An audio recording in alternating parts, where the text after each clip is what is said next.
Mesdames, Messieurs, bonjour. Je vous adresse tout d'abord tous mes meilleurs vœux pour cette nouvelle année et très heureux de vous accompagner chaque semaine pour décrypter avec vous l'évolution des cours des marchés. Au sommaire de cette émission, un point sur le marché du maïs, puis nous irons en Argentine pour tenter de comprendre la fermeté des cours du soja et le surprenant arrêt des exportations de maïs.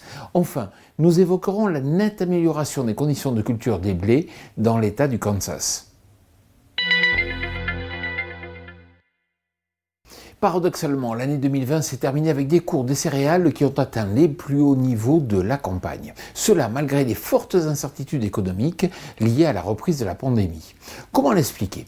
Les cours sont soutenus par les achats importants des Chinois, mais aussi par les conditions sèches en Amérique du Sud qui pénalisent les maïs. Et il faut bien comprendre que le bilan mondial du maïs est très tendu. Le moindre incident climatique en Amérique du Sud pourrait doper les cours.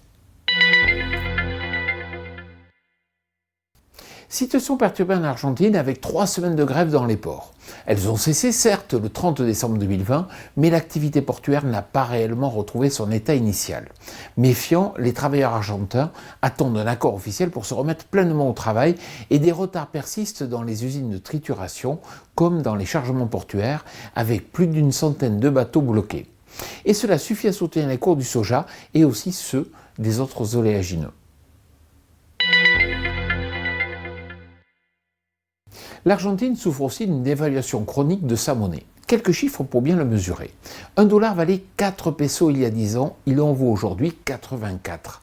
Autant dire que cela n'incite pas les agriculteurs à vendre leur production et cela génère des tensions d'approvisionnement, notamment pour la fabrication d'aliments du bétail.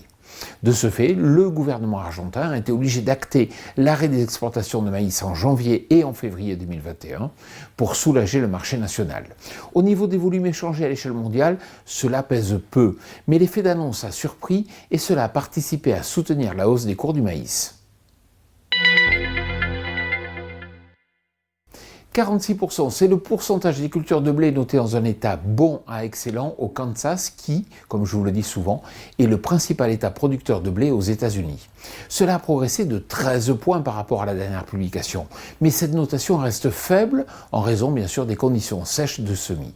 Je vous conseille donc de garder un œil sur l'évolution de ces notations durant les prochaines semaines. Comme je le dis chaque semaine, si vous recevez un email qui vous informe de la mise en ligne de ce JT, bien sûr, n'hésitez pas à le forwarder à tous vos collègues, à tous vos amis. Voilà, le JT Culture et Marché est terminé. Je vous souhaite bien sûr une excellente semaine.